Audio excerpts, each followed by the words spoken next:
৬ ফেব্রুয়ারির ঘটনা। তৃতীয় ধাপে ঢাকা ও চট্টগ্রামের প্রাথমিক বিদ্যালয়ের সহকারী শিক্ষক পদের ৬,৫৩১ জনের নিয়োগ বাতিল করে রায় দেন উচ্চ আদালত। তাৎক্ষণিক আদালত প্রাঙ্গণে নজিরবিহীন বিক্ষোভ করেন চাকরি প্রত্যাশীরা। এরপর থেকে নিয়োগ বহালের দাবিতে রাস্তায় ভুক্তভোগীরা। পুলিশের জলকামান, লাঠিচার্জ কোনো কিছুতেই আন্দোলন থেকে সরাতে পারেনি তাদের। উপায় না দেখে হাইকোর্টের রায়ের বিরুদ্ধে আপিল করে প্রাথমিক শিক্ষা অধিদপ্তর।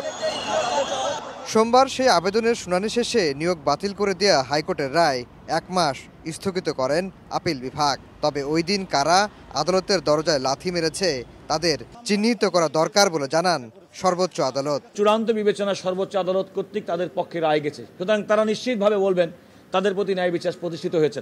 আমরা প্রত্যাশা করব মাননীয় বিচারপতি যে উষ্মা প্রকাশ করেছেন, আমরা বলেছি সে ব্যাপারে আমরা সজাগ আছি।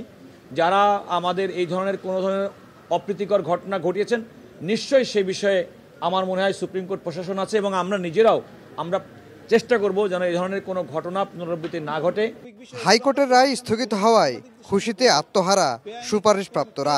এই বিজয় আসলে ৬,৫৩১ জন শুধু শিক্ষকই না, ৬,৫৩১ জনের যে পরিবার সবারই বিজয়। মানুষ মাত্রই আবেগপ্রবণ, আমরা আমাদের আবেগকে সংযত করতে পারিনি হয়তো, সেজন্য আমরা পুরো রাষ্ট্রের কাছে আমরা ক্ষমা প্রার্থী, আমরা ক্ষমা চাচ্ছি।